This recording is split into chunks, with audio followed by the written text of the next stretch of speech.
Welcome, Out of My Head podcast. Oh, what's good? What's good, bro? We back. We back at it. Yeah. My man is a happily married man now since we. Oh, yeah. He ain't had that ring on since. Yeah. Welcome Congrats. to the club. Yeah. Oh, Yeah. Gang. I ain't gonna be like J-Lo, though. None of that 5-ring thing, yo. Collecting assets. Yo. Not Thanos in here, but yes, we in there. Hey, we in there. What up? And we got Maxine in the building as usual. Hey. As usual. How you doing? I'm well. How are you? I'm all right. I just saw you earlier, so I don't got too many questions. Aggravating. But man, oh man, we got somebody real good today. We got a special guest in the building. Steve Orosco. Yes. Let's go, baby. I'm saying that right? Say it again. Orosco? Yep. Nice. Yes. When I first read it, I was Orosco. Yeah. Do you get that? I get Orosco or Orosco. Orosco. That was me. I was People got dyslexia. Yeah, Yeah. so we understand. What you talking about me? I kind of like it though sometimes. I'm not saying that you got dyslexia, but I'm just saying, like, you know, having it. you be having it. Yeah, but how you doing today, Steve? No, I'm good. Thanks for having me. Yeah, thank you for pulling up. We really appreciate it. You know, when I connected with Steve, he was just like, "Yeah, I'm down." Like instantly, no questions asked. I love it. Appreciate it. So, Steve, you were running for mayor recently. Yes, sir. Nice. So we're gonna talk a little bit about that. Yo, let's do that. I love it. So let me ask you this question: What inspired you to actually run for mayor? Listen, I live in New Haven now. I've been here. Well, I was here for 10 years. Yeah. Then I moved to California when I started fighting. And then I moved back because we decided New Haven was a place we wanted to raise our family. My wife was born and raised in the Cove, that Italian family where it's, you move out of the house, you move across the street. So we came back and I love it here. And I just see the way the city's failing. And I say, you know something? I'm going to run. It needs change. Yeah. And no one's willing to go after fight the system. You know, like I told you before, I'm a David versus Goliath kind of guy. And I'm not going anywhere. Come on, David. Yeah, Let's go, baby. David. Let's go. Yeah. So we needed that out there. You said you saw some things that you didn't like that you said needed changes. Now, was it when you first started running that you started saying those are the things you want changed, or did you see like different things when you started running? Yeah, actually, so this was my third try at it. So check this out. So I did not know that. yeah, so That's fun fact. yeah, so I can heard tie it first. Hamden into this actually. Okay. So I ran in 2022 against Martin Looney for state senate. So Martin Looney, I knew that. I ran against him only because I was so big on term limits. That was my David versus Goliath. This guy was elected in 1980. Yeah. Wow. I wasn't even born yet. And I see the way, so Martin Looney has half of Hamden, half of New Haven. Yeah. And I'm looking at all the stats. I'm like, yo, this is crazy. How are people still voting for this guy? So I ran against him, just trying to learn the ropes. Knew I wasn't going to win. Yeah. So I think I lost, I don't know, it was like 80-20, whatever it was. So then 2024 came around, and I ran again just to keep on learning. Because I knew I wanted to run for mayor of New Haven or governor of Connecticut at some point. Yeah. So I ran against him again to learn more about the ropes. And then after that, it was time to run for mayor. Okay. And again, I love this city, and it's failing every single metric if you want to measure what makes a community thrive. Yes. And I just said to myself, why do people keep on voting Democrat? Because I'm big on it's not about parties, it's about people. And if I lived in Kentucky and everything was the same there as it is here, I wouldn't be a Republican. I'd be a Democrat. And I would fight the system to push back, because this is the problem in politics. If someone has power for too long, they get complacent. So you need to vote these people out, so then they feel like they have to earn your vote, and then everybody will fight for you. New Haven's been voting Democrat since 1953. Right. That's crazy. Yeah. So something needs to change. So I said, I'm going to put my foot, kick in this door, and I'm going to go after Elliker hard, which I did. Right. Yeah, you did. And, That debate was crazy. oh, man. You went for the speed bumps and everything. Yeah. Oh, we're going to talk about the speed bumps. Yeah. We had a whole argument, but we're going to talk about it. A whole argument. All of us. 1, 2, Really? 3, and 4. About these speed bumps. Yeah. They're everywhere. Everywhere, yeah, See, yeah. I mean, my biggest thing on it is I feel like it's just a waste of funds. Yeah. I feel like it's important to have things that prevent accidents, Yep. things that help traffic flow. But I feel like we're getting speed bumps on every single road. Yeah. And it's just like, how much do these speed bumps cost? Yeah. You know, like we could really be putting money somewhere else. Oh my God. Yeah. Right. How do we have speed bumps on the same street as potholes? Yeah. Like it doesn't Make add it up make to me. sense. Make it make Yeah, sense. but even everything, even if you go, you want to like really break it down. If you look at every speed bump, you'll see all the white lines are like scuffed or they're almost gone because of all the cars that are rubbing over them. Yep. Right. So they're creating all these issues with our cars Yep. that are breaking down because of it. And then they talk about climate change and emissions. Think about it, you go over a speed bump. You gotta slow slow down. down, And and you then you gotta speed speed up, and you create more gas emissions. But we're supposed to be about the environment in New Haven.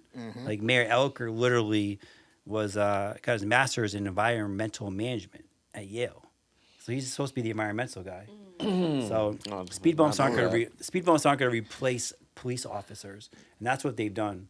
They installed 500 surveillance cameras across the city, and they put speed bumps everywhere to replace police officers. But you need police. So You got something? No, go ahead. Where the cameras at? No, you know what's crazy? Yeah, I actually was thinking in my head. I don't see new cameras like that, but I've seen new cameras growing up, just coming into the town. Yeah. But I just saw actually, West Haven just approved for speed cameras. yep. Where? I don't know where they're gonna put them. They just approved them though to start coming out. Do you think putting speed cameras is better than putting speed bumps, or do you think still we wasting money? Well, one Wasting question. money. Hold on. One question I want to. Yeah, let's go. As a pilot, when you get into that chair, I don't know if you know too much about it, but is it more like people telling you what to spend money on, or is he's making a decision? So one issue being the mayor, as someone who's not the Democrat, is whatever you put forth, the aldermen still have to vote on it. Okay. So we have 30 wards in New Haven. So once you put some sort of legislation on it, Yes. the aldermen are going to approve it. No different than the president doesn't make the final decision. Right. Congress does. Right. They vote on it. Same thing in New Haven. So even for me, say as a Republican or an independent, I have an idea. The Democrats, all the 30 alders, because every single ward is a Democrat, Right. might right. say no and hold entire everything time. against And you me. think you probably would have had like a little bit of trouble to get stuff done. Yes, which is why I'm big on Gotcha. societal pressure. So let's say they wouldn't approve things.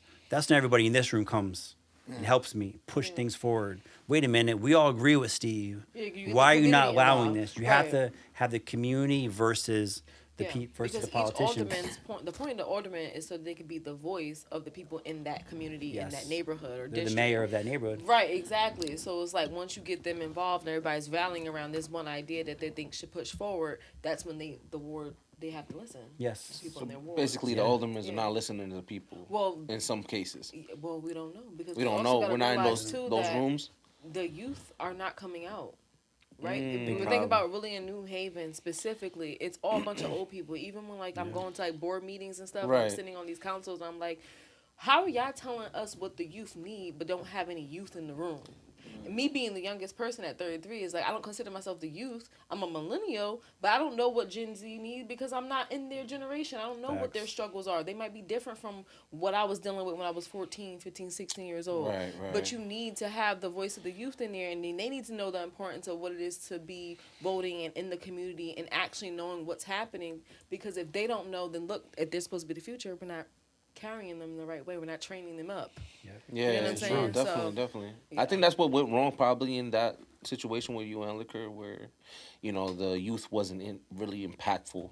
Yeah. You know what I'm saying? Because I seen you out there on the foot, like you was Yeah. in New Haven Outside. hard. I was You was going in spaces hard. that Yeah, you've never trenches. seen either. Yeah, I was like, Okay? I was like, and oh, talking he in to the hood. youth, you know what I mean? Yeah, And right. that was great. I applaud you for that. I mean, not a lot you. of people will do that in that type of space. Anything. But nobody votes. That's the problem. Yeah, Right. yeah. Nobody So- votes. Yeah, Yeah, nobody. So if you have, like, even the numbers, right? So you have 137,000 people in New Haven. and only 14,000 people showed up to vote. The number Those That's were the like numbers? 8%, 8.5% of the population are dictating the future of New Haven.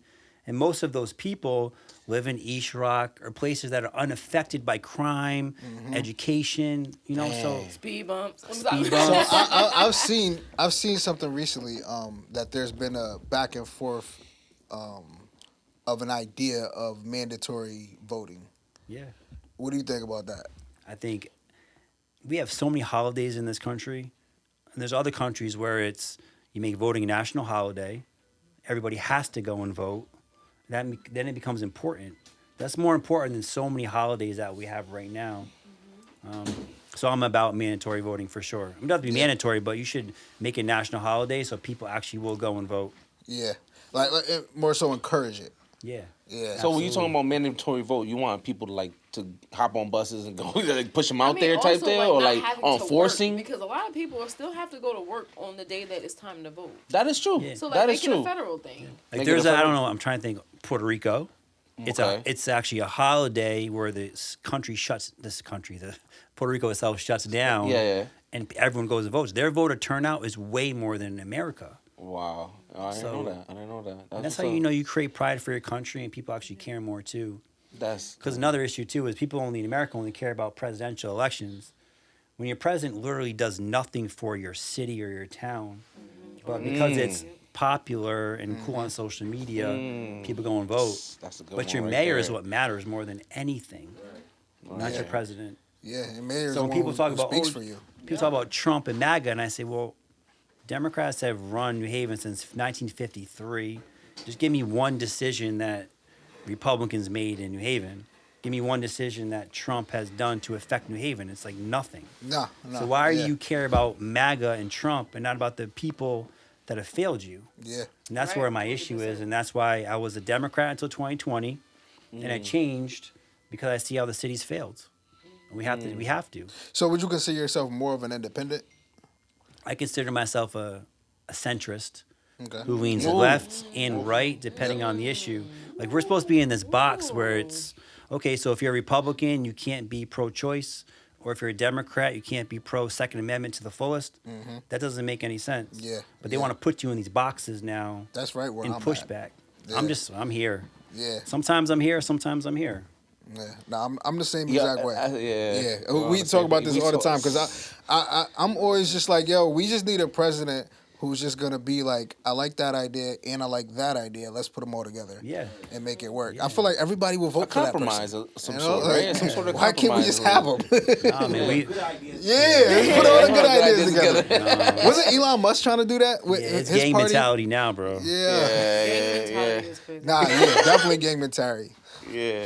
And it's sad because we're never going to we're going further left and right where it's like you're ultra MAGA. Or now that Madami won in New York, now it's going Democratic Socialist far left. But that's so dope, though. I was super excited to see that because it's just like, ha ha. Yo, that shit had me dying. His debate, Yeah. that debate was fucking hilarious, actually. When they were talking about where they asked the question where, oh, did you guys ever smoke marijuana or something like that, right? And then one of the guys was like, yeah, I got shot 5 times and I was smoking crack and this and that. And I was like, what the fuck? I was like, yo, I don't That do had pot. nothing to do with weed. That ain't doing nothing to do with weed. Like, what He are was you excited talking to about? say it. Nah, he's like, But man, so does the debates was funny as shit, man. This year, I swear.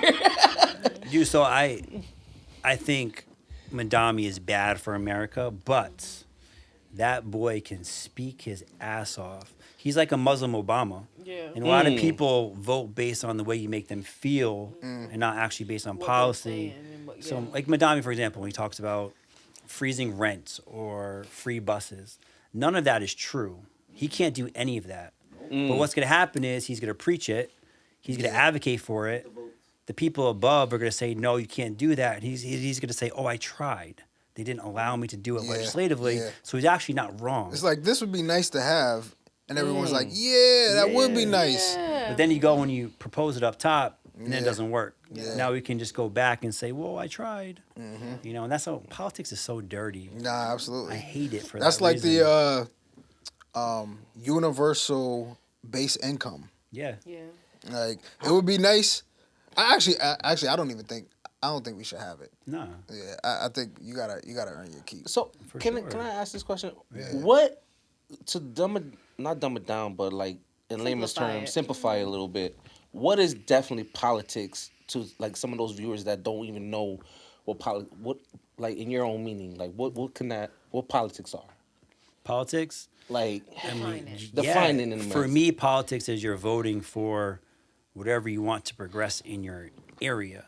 Okay. I don't like that. For example, I don't care what happens across the entire country because what happens in New Haven is much different than what happens in California. You know, I lived in California for 10 years, or maybe an ultra red town with 2,000 people compared to a city of 137,000 people. Completely different mindsets. So you really have to get people to understand the importance of, like, your board of education. Like your kids go to school. And your board of education controls everything, and you're not going and voting for who's on your board of education. That's crazy. Yeah. Your mayor controls the budget of your city services. I mean, your police, your fire, your public works, everything. Yeah. But people care more about Trump and Biden and Obama. None of those dudes matter. Because I feel like most of that type of stuff, it comes to the light because of the negativity that comes upon it. Yeah. Like all that bad stuff that Trump did, we see that all the time and whatever the case may be, but we can't get through that and then get to the real shit. Yeah. Well, I will say thing about Trump is Trump's like the realest president we've ever had. Like, he stands 10 toes in and doesn't care. Okay. I can respect that from a business standpoint. Every other politician, I don't care if it was Bush 1, Bush 2, Reagan, Obama, Biden, everything's behind the curtain. Like, we don't know what's going on. They just lie. I think they all lie most of the time. Yeah. And people don't like that. People don't like realness. They want to be lied what to. He means what he says. Like, one thing about Trump, I'll say, is whatever he say, I'm gonna do this, and then he do it. It's not really a lie. Like it's like, look, this is what's going to happen. You like it, you don't like it. This is what I'm going to do. Went and did it. Because I mean, him coming out of the woodwork saying that everybody's going to get $2,000. That thing's going on right now. But he didn't say it in that way. He was more so posing it as an idea. Yeah. But now people are. But he's grabbing that same type of money from the terrorists, right? Where terrorists not making that type of money every year. You know what I'm saying? So it's going into the negative if you're pulling out every time. So no different than Mandami, like I just said. Mandami can propose this stuff. You're right. So Trump can propose it and say that he wants to do this, but then his Congress still has to pass it. And if they don't pass it, it's like you said, I tried. So I tried. Then he's gonna blame it on that's the Democrats. Politics. That's why politics. That's exactly what happens. Yeah. And again, as soon as it's not passed, you blame the Democrats or you blame the Republicans. It ain't my fault. I tried. My team tried, but we failed. We did what we had to do. That's why red areas stay red and blue areas stay blue. They just blame the other side, and people still vote for their side, even if they're the side that's failing. There's plenty of red areas in this country that are racist as fuck. Yeah. And everyone's poor and addicted to meth, living on trailer parks, but they're still voting Republican. I'm like, are you guys crazy? Like, go vote Democrats and get these people out of here. But I say the same thing about New Haven. New Haven's voting blue since 1953, and they're failing us miserably. Vote these people out. I think you made a good point earlier, too, when you were saying that people need to get out of the idea of, like, oh, I'm a Democrat, I have to vote Democrat. Because, like, at the end of the day, like, me personally, as a homeowner, I'm looking at what candidate is going to lower my taxes here in Hampton. Yes.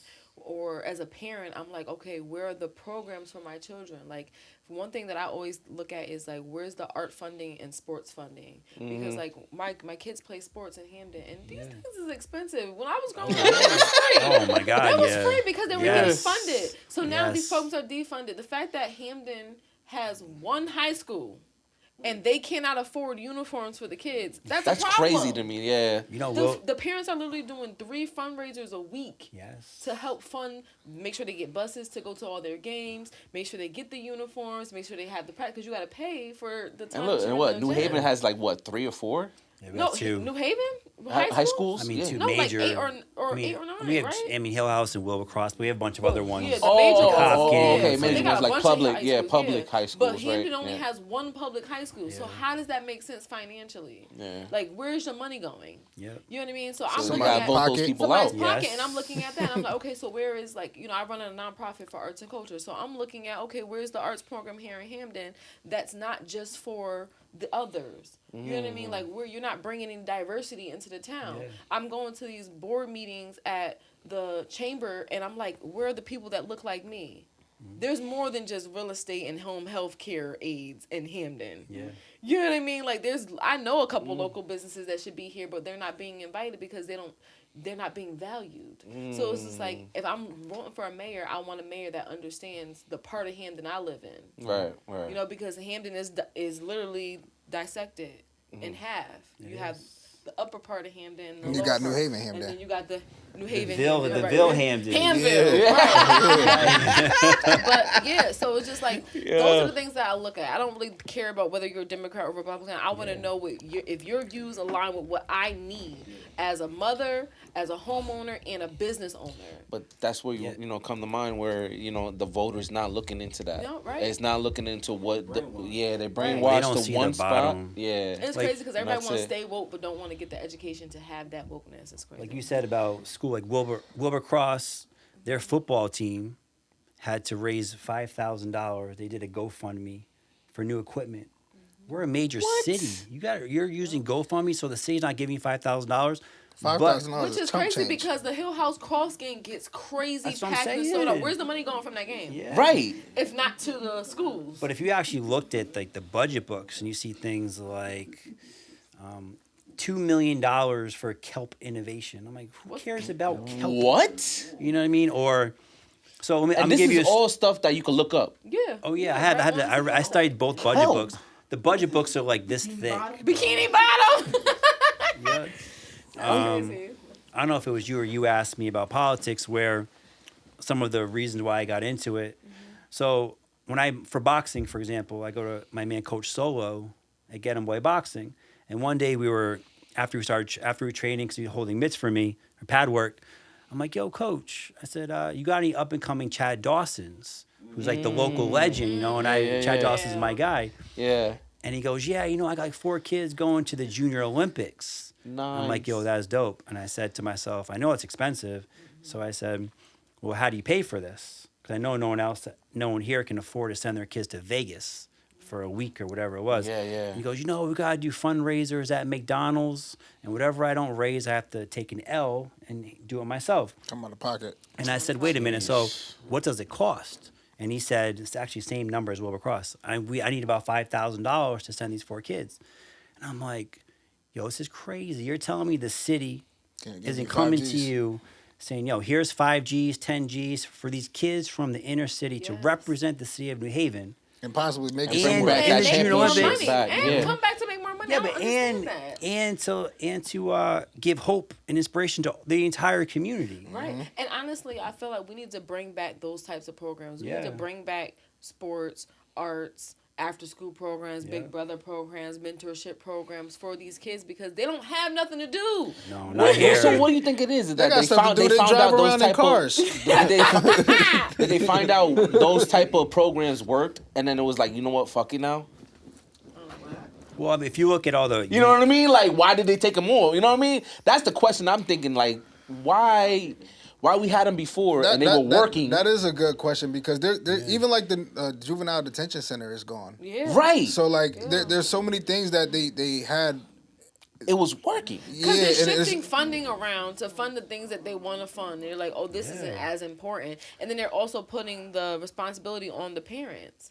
Now, if I got 3-4 kids at home, how can I afford to put them on these sports where I got to come out of pocket for all 4 of them? Expensive. You know what I'm saying? Like, my kids are playing hockey right now. Yeah. That Yeah. could be real expensive. That's the most expensive But sport. East Haven has a program where my kids get free gear every year to play. Yep. That's East Haven. Think about that. East Haven. East Haven's smaller than him. No, but East Haven. is a predominantly white town. Oh yeah, we. You understand what I'm saying? So yeah. I gotta bring my kids all the way to East Haven just so they can have an opportunity they wouldn't have had in New Haven or Hamden. Yep. Without me financing it. That's crazy. That's tough. Hockey is like $1,000 per kid. Oh yeah. For Yeah. there. But if you go over, it's like say if you're in the Ville, like a Westville Manor area, the Pop Warner was it the Steelers? Yes. Yep. They played at the bottom of the hill on this yeah. field. That used to be a softball field. Yes. Like it's not even a nice field. It's a shitty field. Shitty field. We're a major Brookfield, right? Brookside, yeah. We're a major city. Like football is a huge way out for a lot of these kids and for families to come together. So I'm talking to parents one day at a game, and one of the women who kids is on the team goes, "This is bullshit. Look at this field. It used to be a softball field." Meanwhile, we go over to like West Haven because they were playing West Haven. Yep. Go over to West Haven. They have these beautiful turf fields. Yeah. We have no pride The Nike Center. for our own fields. Yep. So you're telling me as a city you don't see the importance of having a field here? That's what happens Something when to we be have. proud to play on. Listen, And no I disrespect. think, and that's another part, like revitalization of our parks, our fields, our sports areas. That's important, and I feel like we're not paying attention to that because people get so caught up in the other things that don't matter. Because we want a water park 'Cause we instead want a of water fixing park. the Yeah, but stuff look that we already got. But look at the administrations that we Yeah. have. So, for example, let's say Mayor Elker. He's from New Canaan. It's the richest town in the entire state. He went to Yale.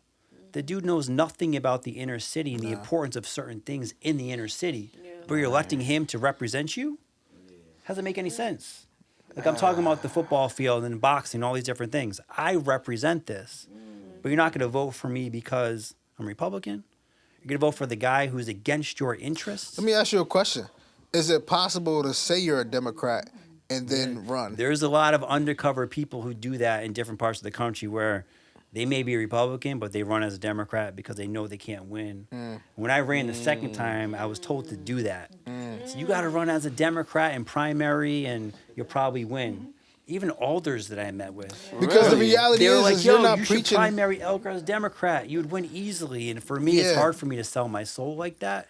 But you're not preaching But- anything that is saying I'm left or I'm right. You're just preaching right or wrong. Right. And if I'm a Democrat, it doesn't make a difference because nobody what would is be saying, cool? "Oh, that's something a Republican would say." Right. You know? You know what would be cool though? Like something I would like to see too when you campaign again is like making sure that we have access, right? So like what the people who aren't showing up, why aren't they showing up? Is it because they don't have a way to get there? Like let's pull up some buses. Let's go pick these people up. Let's go, you know what I mean? Let's make it accessible for them to come out and vote. But also let's have spaces like we're on a podcast now. How about something that's more educational where we're actually teaching people that aren't voting the value that's in voting. You know what I mean? Yeah, no, I agree Like with that. it would be like how are we helping the community get to the voting booths?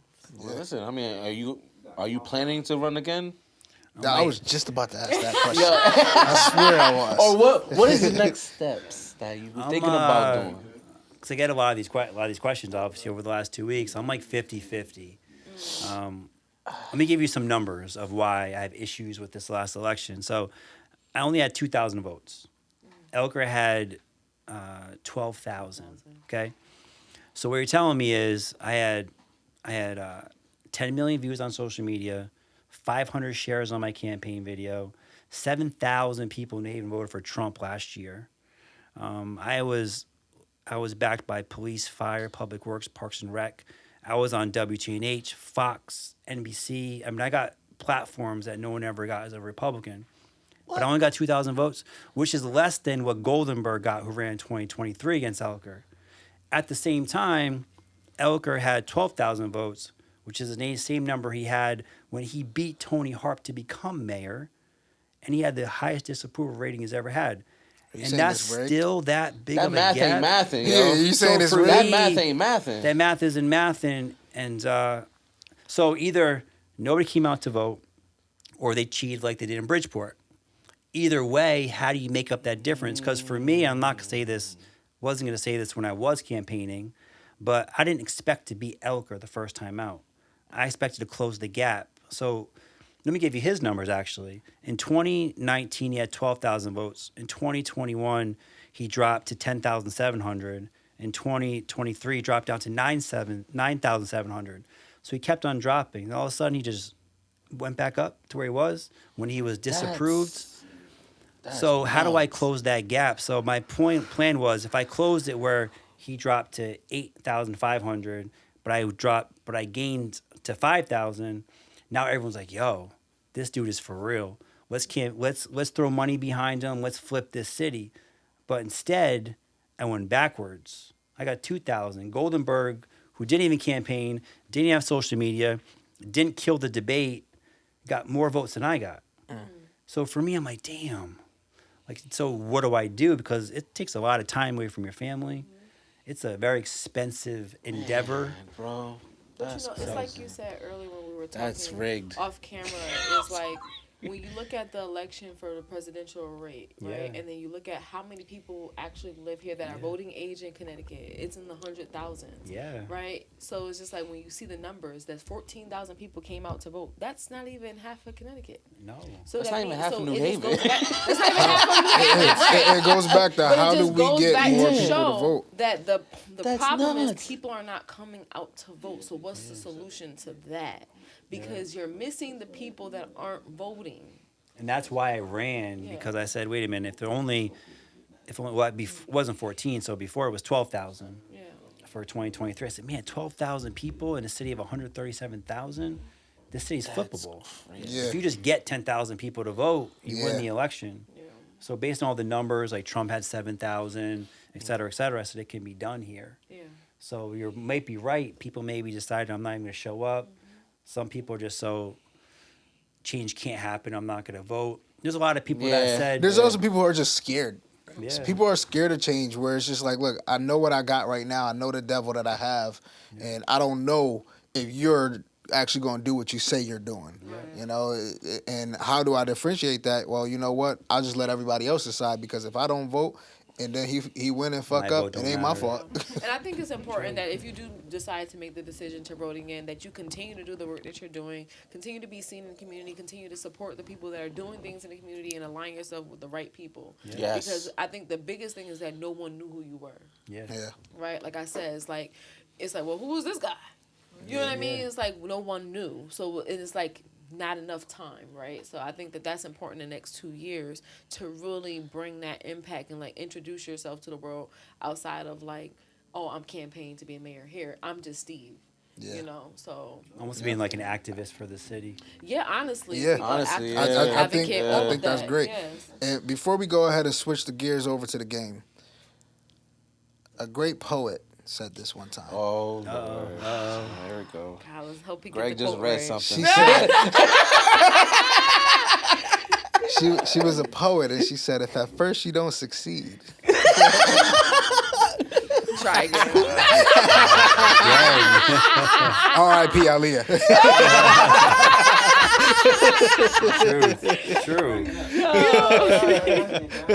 Go ahead. Go ahead. Do you think because of the state of Connecticut is mostly Caucasian people that Yeah. most people are going to just vote for people that look like them? Let me repeat the Ooh. question.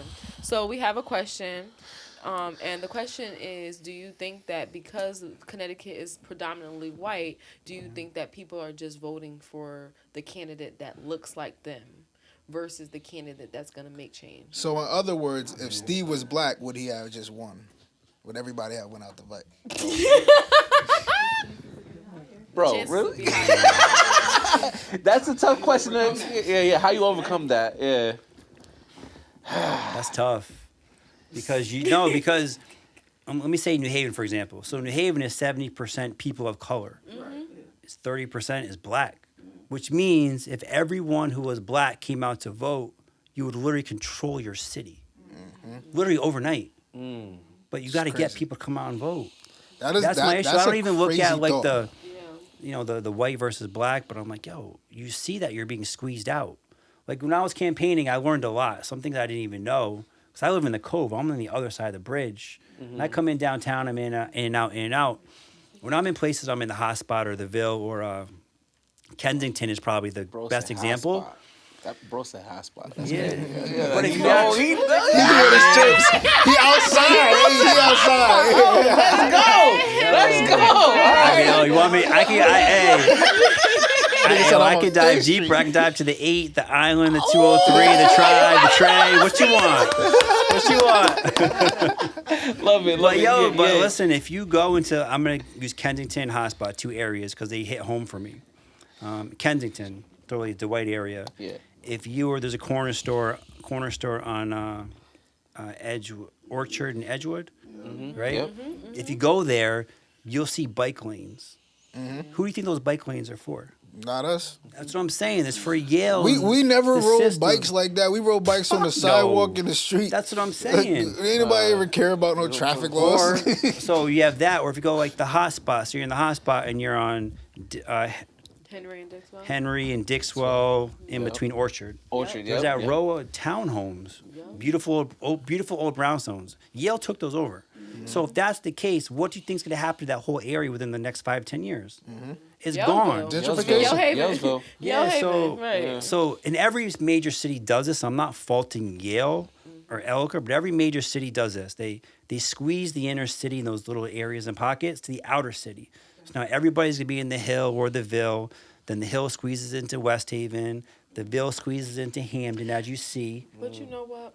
There's something crazy too, because I was like, they're in like 1970s to the late 70s, 80s. Yeah. They literally gave inner city families, right? Urban black people, let's just say black people, right? They gave black people houses at low cost so they could be homeowners. Okay. In spaces like, you know, if you were living in the Rockview area and you would come down and be in like the Munson Street, you know, New Hallville, and they gave us houses, right? This is during the time where New Haven was mostly more like industrial, right? Yeah. You gave us houses and we owned these houses, but people lost them, right? So the point was like they gave us something to build, and then what?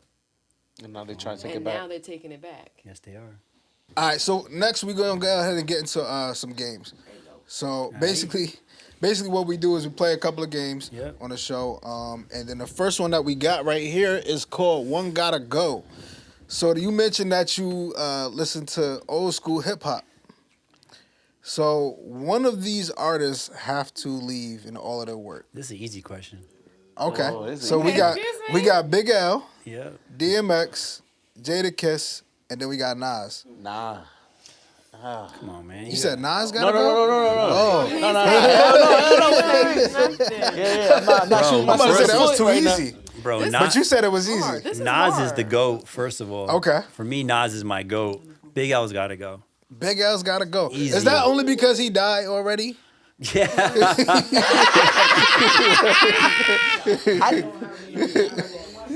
I think Big L just dropped the album. I don't know what y'all Nas talking is the about. GOAT. Nobody's beating Jada in a freestyle. DMX made the most impact. Yeah. Big L, I say this is easier. It's easier when you put it in that, but it's hard because I just heard that I actually had no clue about Big L. I You heard didn't know it? anything about him, but Yeah, Greg was Nas telling- had a part of Greg that was actually, too. Greg was telling me about the history of Big L, and I listened to the album that just dropped, and like first of all, it was just so fire. I got goosebumps the whole time I was listening to it, and then it was just something really nostalgic about like having Nas and Method come back on, and then hearing Jay-Z's voice. Yeah, like, because they had the whole clip. Like, from the Did you old school, hear like, it the was crazy. the new Big L album? nope. Yeah, yeah, I so listened to that it. it does make it harder on that standpoint because you recognize how much potential Big L has. Yeah. But with that being said, because he don't have a big enough catalog, it's easier to just erase him from the mix. I ain't gonna stand. I gotta say Yeah. Big L too. Big Like L if you had has to put go. Big somebody L. else up there in Big L's place, like who would you change Big L with? I would say Pun. Pun was but originally living. an Let's option. let's think You about sound living. biased. Like to Biased as fuck on that Like to compete with those people, compete with them, I would let's say Pun. No. But then, No, I wouldn't say that. cause only Big L only had one album. Yeah. Pun had like 3. I would say let's put Jay-Z on the list at that point. Let's do Jay-Z, DMX, Jadakiss, and Nas. So who you get rid of now? I'm gonna come back to this because I got a question. So you already know I'm a Jay-Z fan, so I was gonna put Jay-Z on this list, and I was like, nah. Let me I've be been unbiased. That would have been hard. Yeah, definitely. I figured let me be unbiased because I'm gonna automatically pick Jay-Z. Yeah. I mean, Jay-Z got to stay. That's what I would have said. Yeah, so now let's put Jay-Z on the list. So you got Jay-Z, DMX, Jadakiss, Nas. Who is staying. Who's leaving? You got one gotta go though. One gotta go. Kiss gotta go. Jada. You know what? Kiss So it gotta depends go. on how you're gonna grade people. Listen, It's Because- a listen. JADA. I Yo, got I'm beef sorry. with the feds and the DA. listen. Look. This don't take nothing away from Kiss. Oh, It don't take nothing away from take Kiss. everything. The only reason why I'm saying Kiss gotta go is because if I'm trying to keep Jay-Z, I'm definitely keeping Nas. Yeah. Because that was a pivotal moment. Yeah. So you have to go And, with. and then if I'm trying to keep Jay-Z, I'm also keeping DMX. yeah, because they really challenge. Yeah, I don't. This does get hard, but I don't It's know. tough. I don't know. I mean, I guess Because you. I'm probably, keeping Jay-Z. That's the answer. It's crazy because I was listening to. So now this is kind of spooky. You know how AI is taking over music now. Yes. Right, Yes. we was listening to DMX, like an AI version of DMX, and it was just like I think they did like a 1960s Motown vibe to one of his songs. Slipping and falling. And I literally started crying, bro, because I was like, bro, DMX, because it was the same words, they didn't change the words. Yeah. So it was just like, bro, he had so much like. You felt the pain that he was going through. Like you listened to his words and it's just like you resonated with you. Like he spoke from like it was Crazy just crazy. word. And I remember a story that Jay-Z was telling, like when he was on stage and he started saying a prayer and this nigga he about to go after him. It's like, how do you follow that up? Like DMX, he had something He had a presence that nobody he had a else had. presence, Like yeah. we never gonna get that back again. You know what I mean? So Nah. it's like he has to stay on the list no matter who else is up there. All right. So let me ask this So this question. is the problem. Oh, go ahead. The problem is this: Jada Kiss had the least impact, but he's actually the best rapper on that list. Right. That's the problem. So that's why it makes it like conflicting to me. Because if you had him battle the other three, I think he smashes all three of them. I would take Nas off the list at that point. I think Yo, I would Jada take Kiss Nas off the versus list. Big L in a battle. We don't got I don't Big know. L now, Jada's we a got beast. Jay-Z. Oh, we got Jay-Z now. We not. Yeah. I we mean, don't- Styles P too. Like that level of rapper. Styles P, yeah. No, they were just Yeah. authentic. Wu-Tang. They weren't That, overly yeah. commercial. Yeah, Nah, they were not yeah. commercial at all. Actually, But it's hard 'cause I think- the only I thing think was at that and one. point, That if- and one tape. Oh, when he did the beatbox on that. Oh my god, and the freestyle. Yeah. Oh my Yeah. god, But I that's just so think that nostalgic. at that point, if we're looking at it from a different standpoint, right? I think I take Nas off the list at that point and just keep Jay-Z, DMX, and Jadakiss.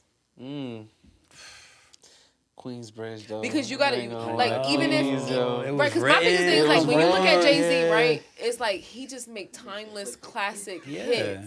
You know what I mean? Even if he ain't in the top one every time, you know, even if he ain't going platinum or whatever, he makes in timeless reality music. though, Jay-Z was hardly in the top. But also, are we just One. looking at Jay Z All right. from You know a what rap I'm saying? standpoint, At or are we some looking point. at him Let as me an ask icon this because question. he touched so many different spaces? Because DMX had that shit on lockdown. But Jay Z, he went beyond hip hop. Yeah. Yeah. You understand what I'm saying? Entrepreneur, And now, if we look yeah, at he was an Jay-Z now entrepreneur, in for sure. 2025, he's giving back. He giving knowledge. He kicking knowledge. He always been kicking knowledge, but now it's just like, bro, here's the blueprint. No pun intended. So let me ask this question. Big L had passed, right? Okay. And Big L, when he passed, he was getting ready to be signed to Rockefeller, right? Was it Rockefeller? Yeah.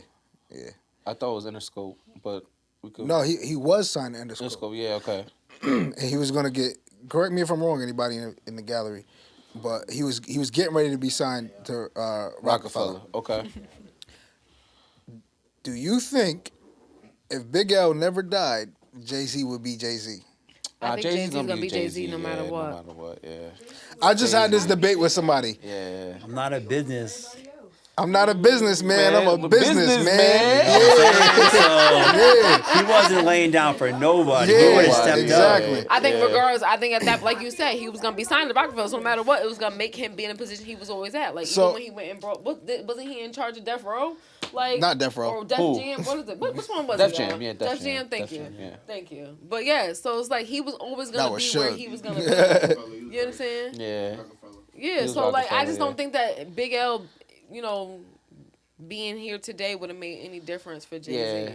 He Honestly, probably- he would have capitalized. He off would've it. capitalized. So on him, the yeah. debate I was having, I was talking to my brother actually, and he asked this question. He actually was thinking like, Big L, because he was so lyrical and he was doing something that nobody else was doing at that time, he would have surpassed Jay-Z and a lot of others. My thing is like, let's look at DMX, Okay. right? He's also a different type of rapper. He's But more poetic and stuff. DMX But was DMX had a underneath. crutch.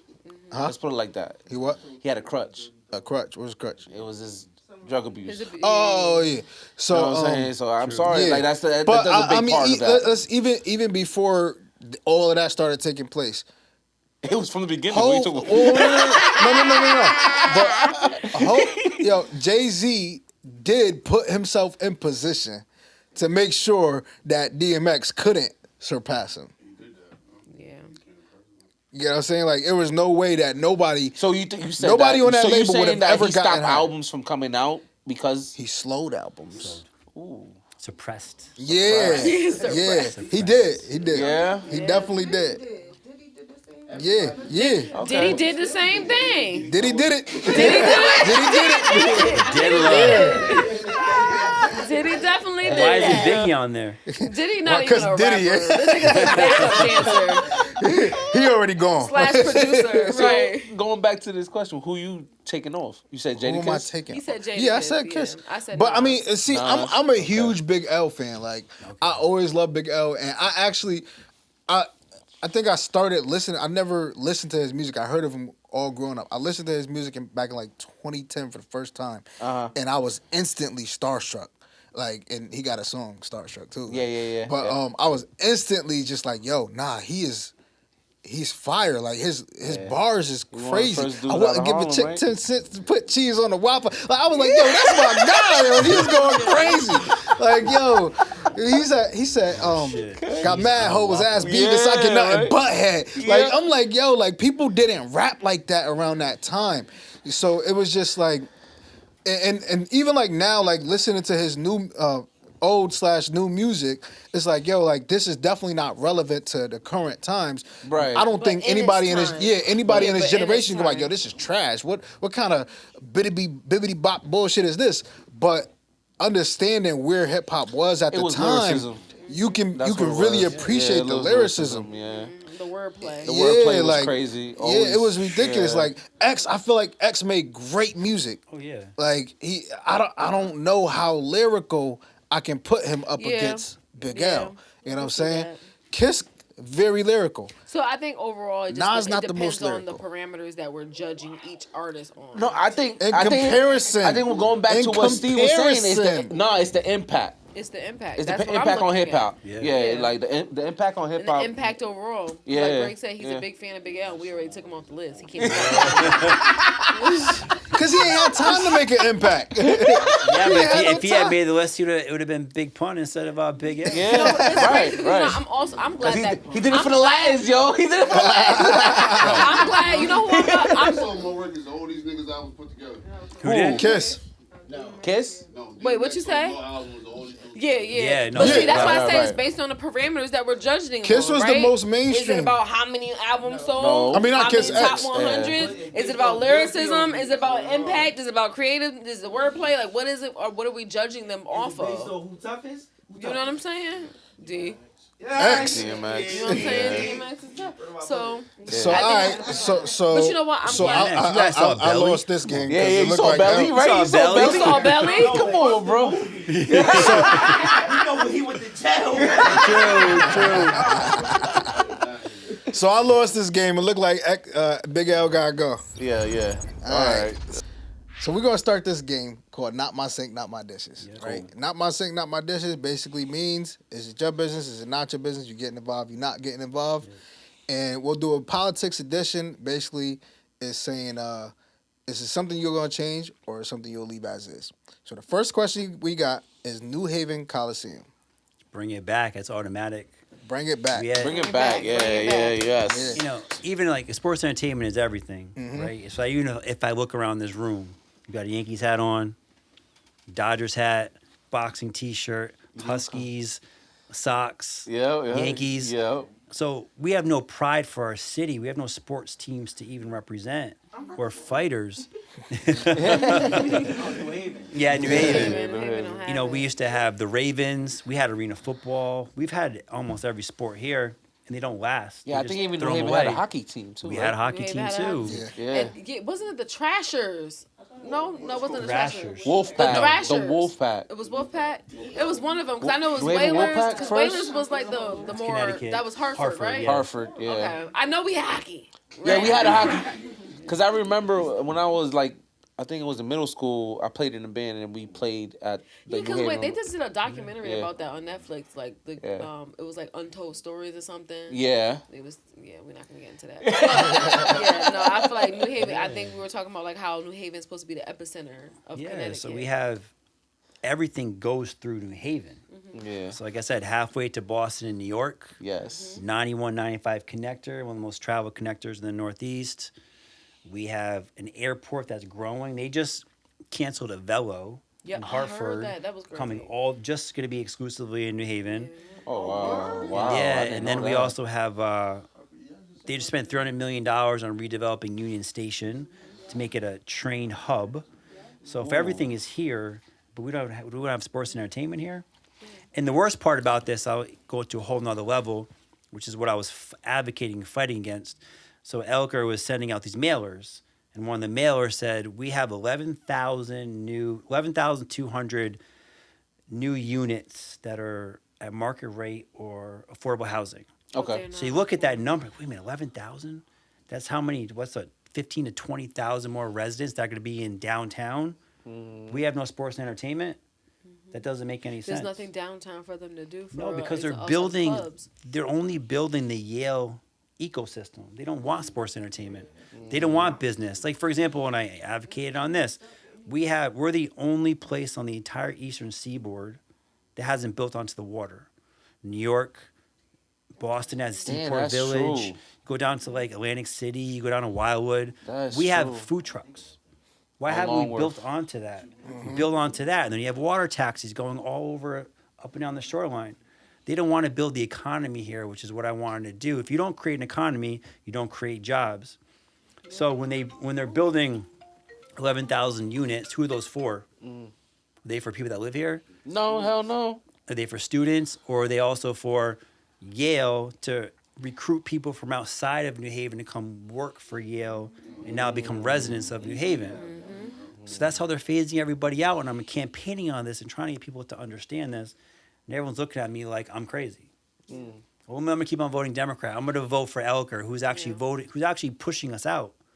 And these are the things that make me upset because we need the Coliseum. And it's crazy because we grew up on the Coliseum. Yeah. Like, Yeah. I can't remember, I remember the last going time I've back- been. I can't even take my the- kids to the circus. There's no the- circus yeah, in the New Haven circus. no more. Bro, Universal the fuck- Soul Circus. Yeah, we had Barnum and Bailey. WWF come Yeah. through, man. Yeah. Like, yo, Yeah. the wrestling was crazy come yo, as a on. kid, yo. Yeah. It was I everything. can't They even had bring my monster kid. I gotta trucks go to there. Hartford. Like it was a lot of stuff Even that getting happened rid at of the that mall when they got Coliseum. rid of the mall downtown. Yeah. You know what I Talks mean? about Like, that, too. This is crazy.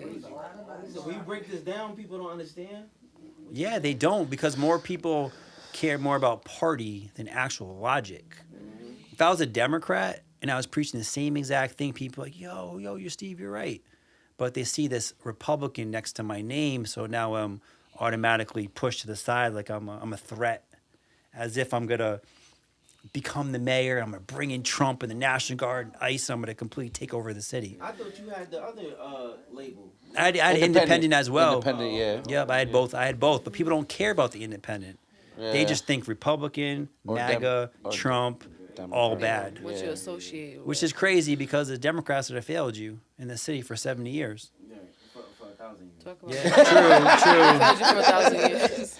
You know, What's the and I can subject? even, just because you're talking about it, I want to go on a little bit of a tangent if I can. Yeah, go ahead. Go I'll do like 3 minutes. So if I ask somebody, I say, hey, listen, when was Black America at its peak? Like when were we thriving the most? And they'll be like, oh, I don't know. Let me think about it. And I'll say, well, it was before the Civil Rights Movement. Yeah. So before Civil Rights Movement, 1960. we cared about education so much. We risked our lives to go to white schools. Marriage was essential because we had to stick together. Right. Everyone went to church. Yeah. Men were all entrepreneurs and self-reliance. Black Wall Street. And what happened? Black Wall Street, and then the Civil Rights Movement happened. And what happened? Now we sought validation from white people. Let's spend our money in white restaurants and white retail areas instead of our own community, which is why the Jewish community thrived because their money never left their community. After civil rights, we spent all our money outside of our community. And then the 80s, and then obviously you had the crack epidemic in the 80s, 94 crime bill. We never recovered. And this is where we are now. So I preach conservatism. It's not about being a Republican. I preach conservatism because we have to get back to our roots. The basics, correct, if we're ever going to progress. If we don't, we're done. It's never going to happen. So it's not even about Republican, Democrat. It's about getting back to our conservative roots, which is the same thing that Farrakhan, who they call a black supremacist, preaches on. Yeah, he does. We got to get back to this part of our life. Until we do, nothing's ever going to change. But then when I say, as a Republican, people get mad at me. Because Democrats don't want us to succeed. They want us down here. They want us reliant on the system forever. Yeah, I feel like they more or less try to separate. Well, they pander. Yeah. Pander and pander. They tell us we're oppressed. Like, for example, LeBron James, amazing basketball player. Yeah. He tells everyone, oh, you're oppressed, you're oppressed. But does he go home to his kids and tell them they're oppressed? Or does he say, you guys can be whatever you want to be? So why are we allowing people to tell us we're oppressed when I go on camera right there and say, Black America is by far the most naturally gifted and talented race on the planet. And that's the truth. It's the truth. Word, yeah. But we're also fighting against each other all the time. So like crabs in a bucket. In a barrel. Oh, I can't let like this one get ahead. I got to pull him down. Yeah. When if we ever came together, and I talked about this during my campaign, and I go to these different areas. I'm like, yo, where are you from? And someone said, I'm from the hot spot. I'm from the 203. I'm from the island. I'm from the 8. Okay. But you're actually from New Haven. So until everyone comes back and says, yo, we're all from New Haven and we come together as one unit. You gotta say, oh, We out of town. we out of town. Yeah, that's why I was going good at. I was like, the minute. You from the town. Yeah. Then we like, oh, all right. Yeah, but we have to have as much pride for our city as we do for our area. Yeah. Being in one unit, we're being unified. Yeah, we gotta be unified, and that's why I had this whole hashtag like take back the city. That was the goal, was take it back. No, definitely. Because they're literally squeezing everybody out. Yeah. We're powerful. How do you think Obama got elected? He got everyone to come together for one. Why can't we do that in New Haven? All right, cool. So the next one that we got in the Not My Sink, Not My Dish is citywide curfews for teens. You know something, that's a tough one because there was one thing, I don't know who brought it up. I don't know if it was Trump or Republicans, but someone, or maybe it was someone in Florida, talked about going after parents. And I saw that. I don't think you could do that, but there comes to a point where I feel like parents have to be responsible for their kids. You know what's crazy? I 100%. actually really agree with that. But then I'm like, as a parent, I'm like, yo, Yeah. I know I'm going to keep my kids out of those type of situations because of the way I raise my kid. Yeah. But then it's like, if my kid do some dumb shit, I'm not going to jail for some dumb shit that they just did. Or I'm not paying no fine for some dumb shit that they just did. But also, a lot so- of these kids don't even be having parents. They be having guardians. Yeah. They be wards of the state. Like, some of them don't even have the proper guidance. I don't know where I saw this at or what part of the country it was, but there was a teen actually that raped a couple girls after a baseball game, and he didn't. Rape a couple of girls. I'm sorry, it's Raped not a funny, couple but girls. it's crazy. Is that one funny. It's game? not Why funny. did That's you make that a one laughing day, All in moment? one Bro, sound, bro, like he nah, was like I- one after bro, another. I'm trying to understand. So this Yeah. is the tale of the story On the same was night. the tale of the story was where listen I don't know, it was after he was a baseball player.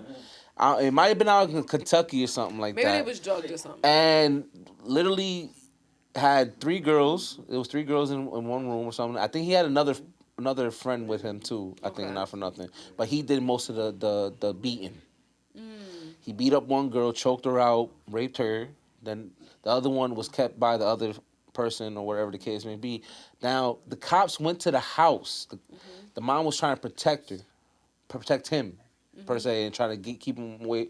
And I was like, oh, what's this for? Blah blah blah. Oh, well, he's a minor, so mom has to get permission to give everybody to come in. But in that case, would she be involved, responsible in the of that scenario type that of we're trying to scenario? Sure. Yeah. Yeah. So she should- so she let's should get define the licks. Let's define what responsible looks like. Right. Like You can't like and aid that- in the bed, like protect if you know that there's a crime that's happened. okay. Minor or not. If she knew, because she Yeah. homie could have they came at the home door. and not said they nothing. at the door. You know We're what I trying mean? to get your son, man. Yeah. So we're talking she's responsible if she doesn't let them get to her son. Right. Not she's responsible because her son did something. I mean, yeah. So So actually, how about this? Because I think a lot of these topics you got to peel back layers, like to the root of the problem. So citywide curfew, I think it's more important that these kids or even adults, the repeat offenders, shouldn't be getting out of jail in the first place. Most of, for example, Mayor Brandon Scott. Obviously, I'm Republican, but I give credit where credit is due, regardless of party. Brandon Scott's the mayor of Baltimore. I mean, The Wire. That ain't no joke, right? yeah, Of the yeah, city. no, definitely. Violent crime went down 60% under his watch. You want to know why? Because he spent about $600 million on youth initiatives and repeat offenders. He has zero tolerance for it because he realizes the repeat offenders that are the bad eggs in the communities that are making the issues for the communities. Those two things alone reduce crime by 60%. You do those two things in any city, things change. So I think that's where it really starts. We got to start holding even our but you know our what? judges, The judicial system accountable. The citywide curfew also makes me think about like what's happening at the Milford Mall, right? Yeah. At one time they had it where if you were a minor or underage or whatever the case is, you couldn't be at the mall. They kind of do that at the dope. Milford Mall a You little know what I mean? bit now. In a sense, Yeah. they're regulating something, right? Right. So why can't we regulate a curfew for these teenagers, right? Because their And that parents doesn't don't want mean- them and in the doesn't mean that house. they're- Right, and it doesn't mean that they're not gonna do what they want to do. They're kids, right? We Yeah. as parents know that kids are gonna be rebellious. They're gonna do what they want. We were once kids. So what is the Right. consequence But for what are them? what is the I was just gonna consequence? say Is the that. question, right? Exactly. What would be the consequence if there was a curfew for teens that would make sense? Because at the end of the day, sometimes there's too much policing. So how do we create a curfew in the first place? What happens? Like you're just gonna say don't be outside at 10 o'clock. I and then like don't what be you outside? just said. Sometimes there's too much policing, and also how you've advocated that you think there should be more police. How do you respond to someone who thinks there's too much policing? I mean, New Haven. I mean, every area is different. I know in New Haven we have a shortage of police officers, which is why crime has gone up so much, and we don't even have community policing anymore, which is the biggest problem.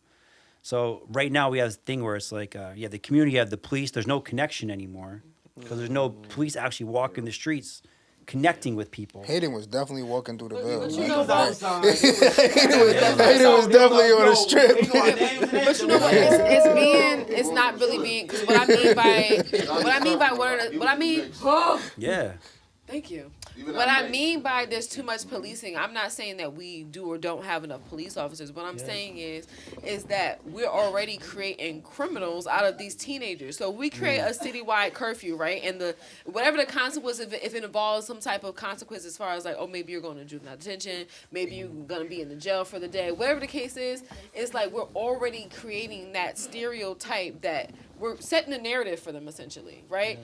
Is like, I'm already in trouble. I'm living down this life. Now we can't even get out of the generational cycle that we're creating with these kids by having a curfew where there's a consequence that involves policing. So that's what I mean when I'm saying that there's too much policing already, is that we don't want to make our kids used to being in the system. You know what I mean? So it's like, I laugh also, at that. too, Find though, the parents. Right. After that kid ends up being in the system, is there any help after that? That's the thing What are the too. resources that are There ain't no available to kids? resources. Well, where are the resources before they even get into the system? Right. Also too, where are the resources at? Yeah. We're in trouble with that. Well, there's So- no youth initiatives in New Haven. I mean, for example, would be like Q House was once like a core place. Now you need an appointment just to go there. Kids can't just go in and out I don't even wanna freely. talk about the Q house. Or I like, don't even wanna talk you know, you have like this solar program, which is like the Westville Manor. It's under lock and key. And that's how it is across the whole city. Nothing is open anymore for these kids. So when you talk, YMCA, yeah, you so come from the So Boys someone- Club, Girls Club. Boys and I Girls think Club. you mentioned Kia Boys. Someone mentioned Kia Boys. Yeah. And I talk about this on my campaign, and I say, well, how do you think the Kia Boys come to rise in the first place? Because they got nowhere to go, nothing to do. They do stupid shit. One kid steals a Kia, and because there's no pursuit laws, gets away with it. The next kid is like, yo, that was pretty cool. I'm gonna do it too. The next kid does. The and next they- kid does. Now it's a culture Yeah. And now of it's a whole stealing Kias. Yeah. There's no consequences. Yeah. So that's how Grand things Theft start. Auto. Yeah. You know what this reminds me of? Like while we're talking about that. Remember how like the news will come on at 10 o'clock and they'll be like, "It's 10 o'clock. Do you know where your children are?" Oh yeah, Yeah, yeah. They don't Yeah. care no more. There ain't no news Ain't no upon news. asking that. That does that Yeah. even come on anymore? They're like, we know where your kids at. They in my Kia.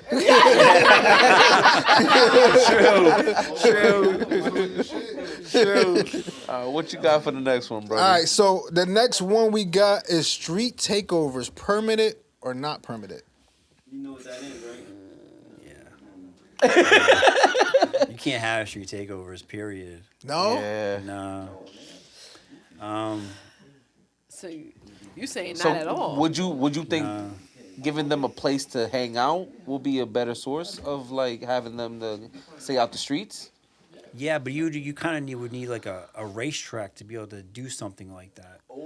Don't get twisted. I used to race cars too when I was younger. I did all that legal shit, so I get it and it's fun. But you look back like, man, would I want my kid doing that? Yeah. The answer is no. So But So why- I have my thing is tough. this, right? It's about the culture of what we're talking about, right? Like my thing is, I would advocate for permitted, right? Because we're still allowed to do it. Because what's the difference between a street takeover for a car race or a motorcycle race when they taking over all the downtown for bicycle races? Like, you know what I'm saying? Like, The entire what's the difference? downtown. They Or getting some permitted sort, to have yeah. marathons. Why can't we get permitted to have races? That's what, you're So right. I look at it like I'm gonna this. So tell I, you the reason why you can't is because a lot of these cars have illegal things in them on the street, and then you talk about the insurance costs. Insurance companies be like, "Yo, you can't be taking your street car, like your car you're driving every day, and racing it on the street." So like that itself is an illegal. I understand what you're saying. There should be maybe a place where people could actually go and do that. No different than the dirt bike conversation that we talked about. Yes. I get that. Even with that, like let's instead of making a water park, Yes. make a place for them to ride their dirt bikes.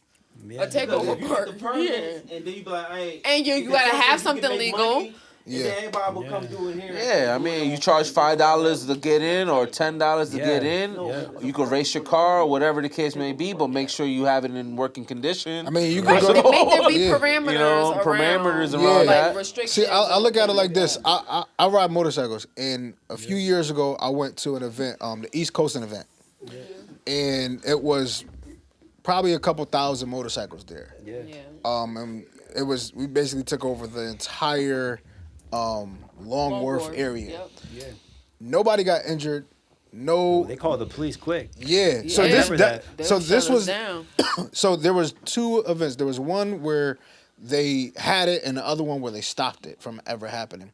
But yeah, they called the police on the first one. They came with the riot gear and made everybody get out of there. The police chased everybody out, but like there was nothing happening. Nothing. But people just sitting there on their motorcycles, enjoying each other's company. Yep. And I feel like that's a community that was something actually positive. Like there were kids there, just really just enjoying themselves. I'm pro that for sure. Yeah, so like, and the next year, because of what happened with the police, the people who were running it said, "All right, we're gonna go to the town and ask permission to block off of these streets to be able to do what we did last year safely." And that's why I said permitted or not permitted, because they were requesting the permits, but Elliker said, "No, this isn't happening. If you do it, you guys are going to jail." Yeah. Like so, that, for me personally, that's where my question is on street takeovers. Yeah. You know, like I'm thinking racing, what you're talking about. Yeah. I'm pro for sure. yeah, Absolutely. yeah. Yeah, I think racing versus like something like the takeover with the motorcycles is completely different, right? Like what But I they also do just in feel like Daytona. We got all this Right, money, just Daytona, have spaces yeah. where we can do these things, and if you're worried about us having legal cars and whatnot, then just make those requirements to be allowed to be able to do those things. I'm not gonna. It's not, I mean, Longworth might be a little place that they could probably do that at. You know, That's where we was at. No, shut up. Listen, but I listen, know. listen. You shut up. Listen, Boulevard, but listen. yeah. Like you literally, because we do it for the Fiesta La Luisa. every year. You know what I'm saying? You shut down that little Spanish as section fuck. of, you know what I'm saying?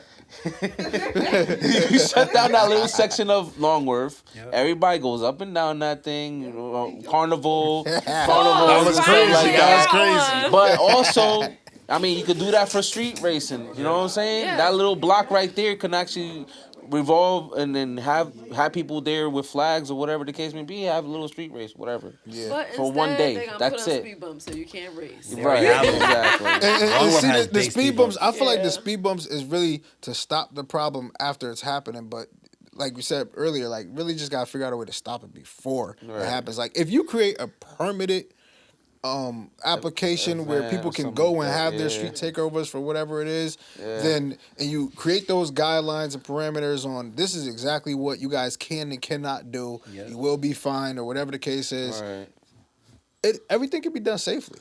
Yeah, You know? sure. Unless people would go race their cars on random nights or race their motorcycles or whatever the case is on random nights where it's unsafe if they have a time and a place to do it. I feel like You know? say it's sanctioned here and you can win money Exactly. here. Yeah. Right. I feel like everybody gonna be ordering The city could put money up for it. They could get involved in it. Well, they could get, they could make money too. Yeah, also, you know that's what I'm really saying? they could get involved. Like, hey, entrance fee, whatever the case is. I mean, you could race cars at Mohegan Sun.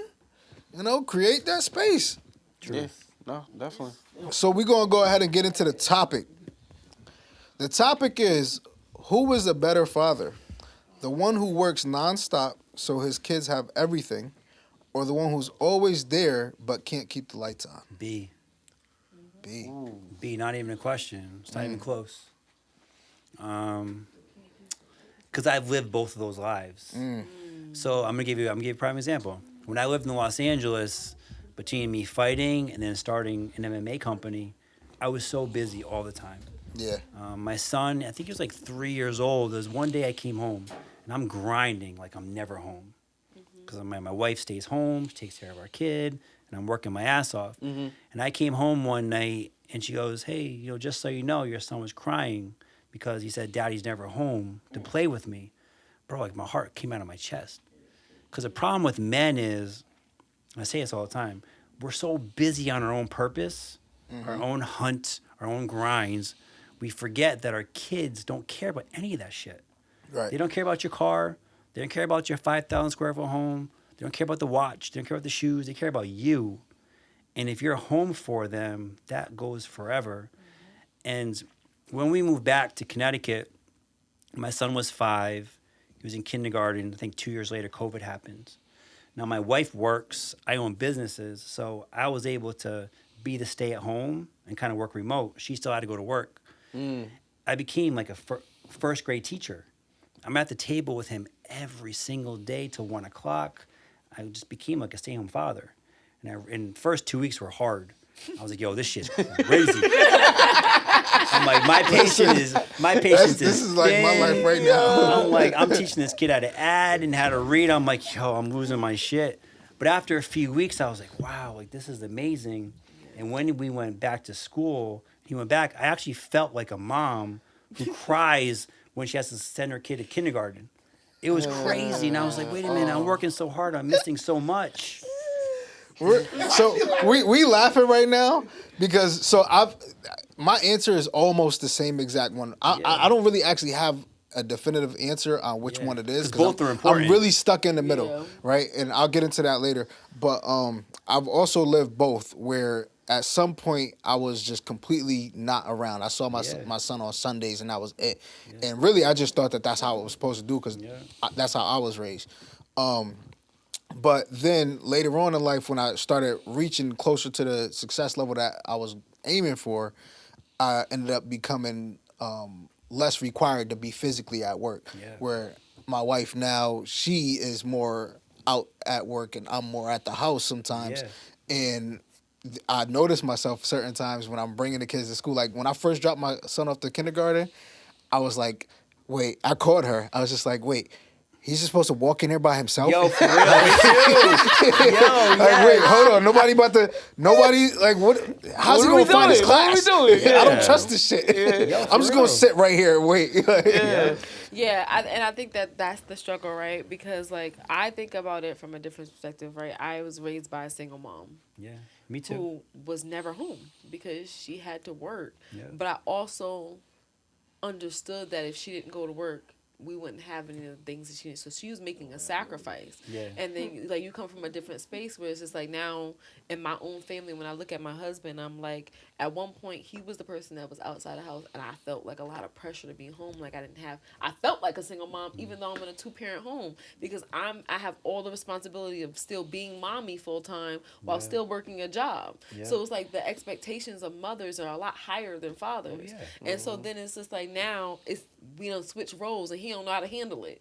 You know what I mean? So it's just like, okay, I He be I know on how the to phone handle with it. me though. He be on know the how to phone with me handle like, yo, you got it, bro. You got it. Yeah. You're like, I got this yo, shit. you Gotta good. shame You the devil. good. Okay, so it's just like one of those things. But I value him being home more because we're raising mostly boys. We only have one daughter, so the 3 boys that we have, they need to see him in the house. Oh, yeah. They need to see that there is a balance between daddy's gonna hustle to make sure the lights stay on, but he's also gonna make sure he has balance and make time for me. So when I need him, he's available. Yep. You know what I mean? So I don't think that there's a better dad. I think the circumstances changes what kind of dad you can really be. Yeah. Right? See- but you gotta find, it's important to still find balance no find matter And what. that's Yeah. why I'm kind of in the middle because of the sure. type of industry that I'm in. I'm able to be home more and still keep the lights on at the same time. Right. But my original standpoint was when I wasn't around and I also wasn't able to keep the lights on. It was just like, look, I'm doing this so that way I can be able to do what I'm doing now. Or I'm doing this so that way my kid cannot have to be away for their kid. You know, so it was a really tough, hard battle to have because it's just, I also realized that I missed the first 3 years of my son's life. I did too. You know? And it makes it a very challenging thing to sit with. Yeah. Definitely. Even like the car rides, like my son, he wrestles and plays soccer, both like on elite teams. Wrestling, I drive him to Ansonia. We talked before to Tugman Wrestling, which is I'm in New Haven, so go to Ansonia at rush hour. It takes an hour to get there. Oh yeah. Twice a week. Then his soccer practice, he's on like the elite team in Connecticut. It's in Middletown called Vale. It takes an hour to get to Middletown, but I do all this back and forth. That time in the car with him is priceless. Yeah. The conversations we have. Yeah. And you see some of these Instagram videos, you see fathers and they're like, oh, it's all over. And what do I do with myself? Like, I'm going to miss that. Yeah. But in the beginning, it was an inconvenience. Yeah. That first few weeks of driving to rush hour traffic to wrestling, I'm like, fuck. Yeah. Bro, like, It's so crazy you just said what you just said all the because time, but literally, not to cut you off, literally, so my son, he lives with us during the week and then he's at his mom's house on the weekend. Yep. But he also has hockey practice in the morning on Saturdays. So last night was the first time I picked him up at nighttime instead of letting him have his Friday with his mother. And when he got in the car, because I'm just like, this is so fucking inconvenient. Like, Yeah, for sure. I'm trying to go to bed, have my drink, whatever the case is. Yeah. This is my time, but I'm picking him up at 9 o'clock at night so he could be able to go to this game in the morning. But last night, we were in the car, and on the way, as soon as he got in the car, he was like, Dad, I really value these moments. Yeah. And I was like, what do you mean? And he was like, just being in the car with you. He was like, I feel like this is the only time that we really get to sit down and just be us and talk. Yeah. He was like, even the rain right now, like, just started getting all into this extra shit. Yeah, You know, it's just Yeah. But he Wow. 12, yeah. 12, 13. yeah, 12. Yeah, so I'm just like, yo, like, but it actually hit me different because I was like, damn, like, because I didn't realize how important these moments are to him. For me, I'm just picking them up. Like, I value every time I see you, but it's more of, for him, it's just like every time I see you is more valuable than it is to me, you know, because I'm more just on go every time. Yeah, And so he's more remember. just like, yo, I'm cherishing every single moment. So one thing I was thinking about with this question was, it was like, as long as the dad is in there always trying to be there for the kid, is very impactful because it shows that it's some sort of like leadership. You know what I'm saying? Some sort of like way of like making sure that you always want to be there for them and everything. And each one of your stories is definitely one of those things. Like, so I was waiting. I was trying to deep breath and everything. No, because I just remember something that Greg was saying earlier, and it kind of like connects with what you're saying, and what it always brings me back to like representation and what we're exposed to, right? Yep. Because Greg said that prior to our situation now with our kids, when he had George, he thought that being a dad was showing up on the weekends because that was his experience. Right. So I think it's important to note that the type of parent you are based on how you're being parented, right, and what you're being exposed to. I pop up at the school every now and then just to check up on you know what I'm saying, you know what I mean? So it changes. It's it like, really changes. I don't have my kids with me all the time, but I pop up every now and then and make sure that they I got dad presence here. is important. Dad is here. Presence is important. Our presence is Yeah, important no matter what gotta you're be doing. Because at the end of the day, sometimes the situation isn't. Maybe you're a single dad and you have custody of your kid. Maybe you're in a blended family and you have to switch weeks or switch days, or one parent has weekends and one parent doesn't. I think it's about how you show up in your kid's life and what you're representing and the leadership that you're teaching them. Because there's also fathers that take the easy way out and like, okay, I'm just gonna pay this child support and that's what I did for you. Yeah. That's it. And not even show up. And not even show up. Yeah. And then they want validation for just giving Bro, child I got support. my kids calling me, texting me, talking about they want Uber money. Like what? Like Hold on. Uber Fuck Eats, that Uber money. Eats, No, Uber fuck that Eats. Uber Eats. That shit expensive. Yes, it is. Nah, my daughter literally keep asking. She's like, "Can I order GoPuff?" I'm like, "Yo, What? we just gonna go to CVS. It's a little bit cheaper than GoPuff." That ass, yo. Family Dollar. Family Dollar, yeah. No, Family Dollar is cheap, yo. I ain't real. gonna lie. You can find all the things in there. It's crazy because like as we keep talking, like my mind is like going a mile a minute because I keep going back and forth between the options, right? Yeah. And I keep saying to myself like I value the dad that is working his ass off to give his kid sure. everything, but I also value the dad that takes the time to be. I don't think there's It's any hard. negative. It's See, parts about that. That's the thing. what makes I it don't really? think- Go ahead. I don't think there's a negative part in both of those. But in the a way, question you know is, what I'm who's saying? the better dad? So that's where I'm like kind of like, Yeah. there is no. Yeah. What makes it hard for me? There is no better dad. I think it's gonna be determined by the age group that the kid is in. Yeah. Because similar to him in the beginning, He said he because wasn't I was talking. able to work. I wasn't gonna talk. I didn't talk for an hour. Got it. He's ready, baby. He's ready. Let's go. He's saving He the set you show. up for that one. He set you up for You was that waiting one. for me to say that. All right, let him land Go his ahead, go ahead. plane. Alright, let it play. Let it play. It's because my story is similar to Steve's. I've always been self-employed, so in the beginning, having come home from being locked up, and I kind of got pushed into fatherhood a little bit faster than I wanted to, because it was like, hey, we all going to work, watch your kid. You know what I'm saying? I missed the first year, so that gave me a lot of time to bond with my son differently, because now I'm learning how to get reacclimated to figuring out what I'm about to do with myself. You know what I'm saying? I had a union job. I don't have that no more. I don't have no income. I got this kid, and I got to figure out what type of man I want to be, what type of father I want to be, and how the fuck I'm going to get all these women in my life, from relatives to baby mamas, off my ass. You know what I'm saying? And in that process, you're there, you're very, very hands-on, but now that AJ's 11 years old, between coaching him, having him every day, damn near growing up in the studio with everybody, always being here, now he's finally at an age where I'm like, hey, bro, go figure it out. Yeah. You know what I'm saying? Yeah. Have your personal time, because now daddy really need to lock in on working. You need to go do them 12 hours, because it's a lot of shit in life that we need, that we don't have. Yeah. And if I don't go figure it out for you, you're going to probably end up in the same situation we ended up in. Yeah. Nobody went to go figure it out. And that's kind You of like where I explain was- that to him is everything. Yeah. Yeah. Nah, exactly. Explanation, because that's really where I was really tossing between the two, which was pause. But nah, that's where I was really kind of lost in, because it's just like, all right, I want to make sure that my kids don't grow up inside of the same cycle that I've grown up, my parents grew up, that my grandparents grew up in. I want to make sure that when they're in their life, they're able to do the things that I wasn't able to do. Not even just like I want to make sure that they got the nicest shoes or the nicest clothes or nothing like that. I never really cared for that. I more so care for, all right, what is their life going to look like when I'm gone? Yep. You know, am I going to be able to leave a legacy for them? Because I feel like if I can't keep the lights on right now, they not going to be able to keep the lights on for their kids. Yeah, you no, know? facts. And I wanted to make sure that They see the process. they had that. They see the process. Yeah. But that, like you said, that explanation in that time period of, all right, this is what we're doing right now, and then this is what we're going to do later. And I think you're doing a great job.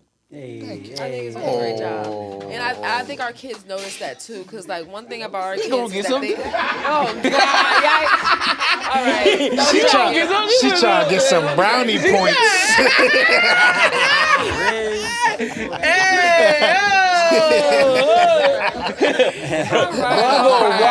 Bravo. But no, seriously, I think our kids actually value that, and they understand the opportunities and the privilege that they have with what he sets in. Well, both of us, but you know what we're trying to do here, because like even last night, George came in the room and he said, "You mind if I bother you for a moment?" And I didn't really want to be bothered, but I wanted to know what he wanted. And the first thing came in, he's about, here's a clothing line I want to start. He didn't say, hey, I have this idea. He came like, okay, I want to show you what I got going on, but I'm playing. He literally had a mock-up ready. A 3D, where you can spin around. Yeah, because he understands that we're going to make that happen. Yeah. You understand what I'm saying? Like, even there was one time where we had some people in our house, and he came downstairs and he said, "Look, I got an idea for a video game, and I want to pitch it to you." Yeah. Like, you know what I'm saying? Tone was there. And, yeah, it Was was you there for Tone, that? and then like, Tone Somebody else was there. Oh, it was just Tone. It was just Tone. Yeah, So like, yeah, our yeah. kids understand that when we say you can do anything, we mean it, because we're showing that in our lives. Right. You know what I mean? Whatever They things notice that we want to everything. do. Yeah. They And all the notice kids everything. are like that. So Yeah. it's just like, okay, cool. That's why we got them in hockey. You know? Yeah. And because we know like our community is so used to two sports. And we wanted to, like, we actually forced my oldest son, George, to do hockey. It's just like, you could play football, but you got to do hockey, because we're going to make sure that you're exposed to other things and you're not just stuck in one box where it's just like, all right, I'm just going to do this because my friend is doing it. You know, and that goes beyond sports. You know, it brings you into other things in life where it's just like, oh, my friend is doing that, but nah, that's not cool because that's not what I like to do, versus my friend is doing that and I'm just going to do it because I'm following them. There was a post on Facebook that I was reading. It was like, let's normalize something like, let's normalize your kids not being friends with people who you don't like the style of their parenting. And I think that I don't necessarily agree with it 100%, but it is something to think about, because sometimes I don't agree with how somebody else is raising their child. And because the way you're raising your child is going to affect how my child, or what my child is exposed to because of what you allow your kid to do, I might not want him to hang out with him no more. You know what I mean? No, I hear And that. you gotta I hear start that. thinking about things like that, because as we get older, right, and like especially little boys, you are who you hang around with. Oh my God. Yes. All day. You know All what I day. mean? And I think, and it all just kind of goes back to why it's important to have the fathers in the home. Yes. Yes. But Having the whatever. fathers in the home is Everything. You know what's funny? You said that fathers in the home. So in my campaign, I put a dinner together at Brazi's. And I invited about 50 men of color from New Haven, like influential men, like my man Sean Reeves, you know, Coach Solo, Yeah. Alexander Ketchum, grandfather of Caden Phillips, who was murdered a couple months ago. And I'm like, yo, I got to get all these men in one room. Let's talk about the issues of New Haven. I had Pastor Robert Smith. I know what eventually. Jamal Little was there. I had invited Jamal. Los was there. Yeah. No, I didn't invite him. I didn't. He didn't get an invite. I didn't. Yeah, I don't know him well, but I'm not trying to disregard you, boy, but he's very pro Elliker because of nonprofits, and you know he's kind of on that squad. So I knew he was kind of not on our side. Okay. So in this room, you know, I spoke for like 15 minutes, and I let everyone in the room speak. Of the 50 men I invited, 33 showed up, which is awesome. Anyway, they all agreed on the That's issues. a good turnout. Yeah. They all agreed on the issues. And the most beautiful thing was, I'm getting goosebumps because at the macro level, people won't agree with what I'm about to say. But when you get people in one room privately, everyone agrees. So the number one issue, everyone agreed, fatherless homes in the black community. Number one issue. But if you talk about that publicly, macro level, you get attacked for it. Second issue was faithless homes. Everyone agreed. If you talk about that on the macro level, everyone argues with you, especially liberals. But though, if you bring those back into the home, especially the black home, it'll change everything. So to your point about fatherless homes, it's really important. And one thing that Sean Reeves said, which I loved, he said to all the men in the room, we got to treat our women better. 100%. Just so you know. So, in me, that's like not me trying to. You don't round up to me like I that. know, like, I'm not trying to pan. She put her phone away. Yo, She gotta treat him better. Yeah. Yes, do that. Do that. Go ahead. you know, like, I'm not trying to pander, but when Sean said that, like, I felt it because Sean's one of those men who he has a powerful voice. He means what he says. He's authentic, and I love that. And when he said that, I was like, yo, like, it hit. And when it comes to fathers, too, when someone asks me, hey, what makes a good father? I always say, one way to never fail as a father is be the father that you had, like your father, but also be the father you wish you had. So all the things that he didn't do that you wish he did as a kid, if you do both of those, you can't fail. It's like my dad, super tough, super hard, like never, no hugs, no kisses, no affection, right? Most men, especially us black men, we gotta feel strong all the time. But my son is different. I'm like, yo, I love you. I give him hugs, I give him kisses. I'll sleep with him at night if he wants me to, still at 11 years old. And I think like that's a different kind of protection that boys also need. Assuming you're also teaching them to be tough. My son wrestles, I hold mitts for him, so he's already a savage anyway. But giving him that love as a man is so important, and men fail to do that. Yeah. But no different. Women fail too. Yeah. Women aren't tough enough on their boys. Sometimes they're too soft. Yeah. You can't be Sometimes they feminine. You have to be tough on them too. Yes, because it can't just be nurturing all the time. Don't be tough on my brothers. That's why they don't got it all. Yeah. Yeah, no, I definitely agree with that because my mom gave me a lot more tough love than she gave my brother. I felt like she enabled them a lot more. Yeah. And I think that just come from a standpoint where, like, as a mother, she just felt like I was more independent, and so she felt like they needed her more. But I think that's just the mama's boy syndrome. I agree. You know what I mean? I had that. I get that. Yeah. Yeah. Be tough on these boys. You got to be tough on these boys. Oh man, I like this. Yeah. This is good. No, this is This is great. good. Yeah. Wait. We What's got up? something What from we the got, peanut girl? gallery. Peanut gallery? The peanut gallery got something to say. gallery? I was supposed to be up there, but I'm not. Second of all, well, I'll put it like this. I'm a single mother. Yep. And I have 2 boys and 1 girl. Yep. Shit. I don't Talk up, even boo, know because where you y'all know want how me that to- peanut gallery, we can't hear you. I Speak don't up. even know where y'all want me to start when it comes to parenting and stuff because I became a parent at 16 going on 17. Right. And my oldest is 16. And for the most part, I raised my kids by myself. Yep. But I also come from a home of 2 parents. So I come from a home with my mother and my father together and married and all that cute stuff. But at the same time, one of the biggest things that I've learned with parenting is to actually be a pretty decent or better parent outside of finance and stuff like that. You need to work on yourself. You have to know yourself. Yep. That is the core of it all. Because at the end of the day, even if you had a good example or whatsoever, until you really know the reasons why that person was that person and you can actually mentally connect to it, you're disconnected from it. So you actually could harbor some stuff, some issues or whatever, and you bring kids That rolled into this your world, parenthood. and you're trying to, you could over-parent in a sense because you're trying to cover them from everything and kind of get in the way of they need to fall, they need to stumble, they need to go through some stuff. And what happens is when you actually coddle them up like that, because you're like, oh, well, I didn't have this, so let me give them everything. Or I had all these things, so I need to pass all of this to them. Depending on what that looks like and what that is, you can over coddle. Oh yeah. And when you over coddle, you get in the way a lot of lessons and things like that. But why are you over coddling? It's some things that's inside of you that you need to work on. And I think I speak about maternal health, Black maternal health. I'm a doula as well. As in the midst of speaking of that, I have been to seminars, workshops, and all kinds of things. And one of the questions that was asked to me is, how do you prepare for being a parent?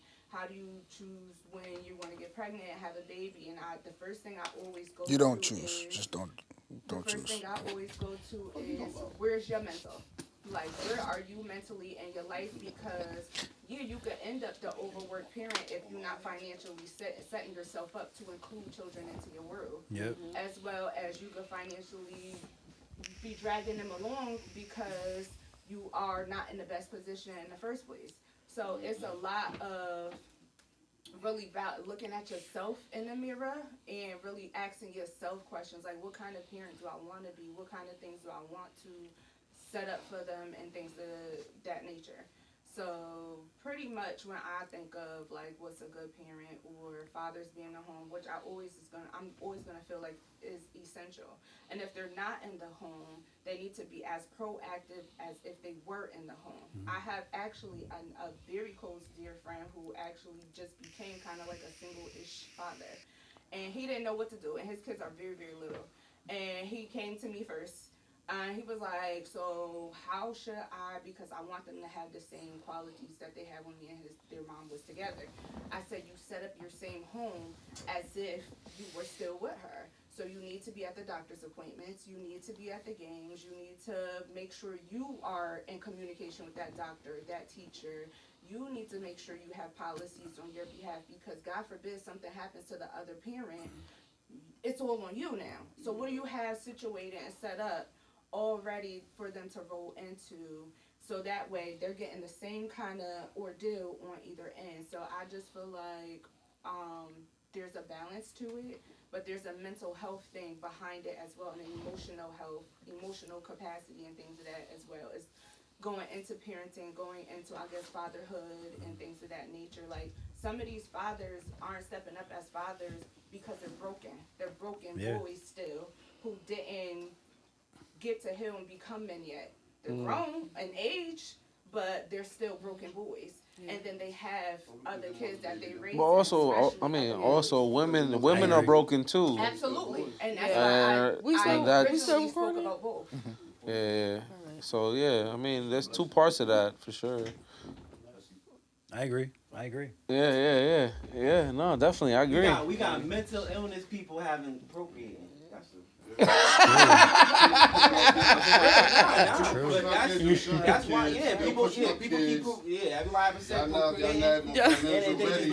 All right, so the peanut gallery has a lot to say. Letting shit loose. Yeah. We just baby. Yo. All right. Yeah. So. All right. So we do gotta close this out.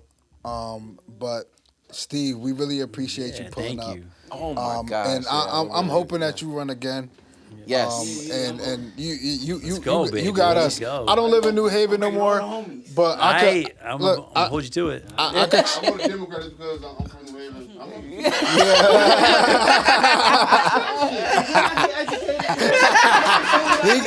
He got educated. He learned. got educated today. So he got educated So today. look, I'm gonna use one of my cousin's addresses. All right, bet. Bro. Let's go. But yeah, no. Again, we appreciate you for pulling up. you. We definitely want to have you back on one of these days, man. But yeah. Anybody got anything closing they want to say? Any questions really quick? I mean, New Haven missed out on a really solid dude, man. Yeah, I they ain't sure gonna did. lie, yo. I mean, and if he runs again, better be out there and vote for him, bro. Yeah. He's really solid and real to the people. So let's go out there and vote for him, guys. Take back the city. Yeah. Okay, take back the city. I'm just super excited to see like how you go forward from this day on, like how you show up for the community. Keep doing not what you're doing just right for now. Campaign. So just Yeah. stick with it. I appreciate you for being here today Oh, and thank you. joining us on the OMH podcast.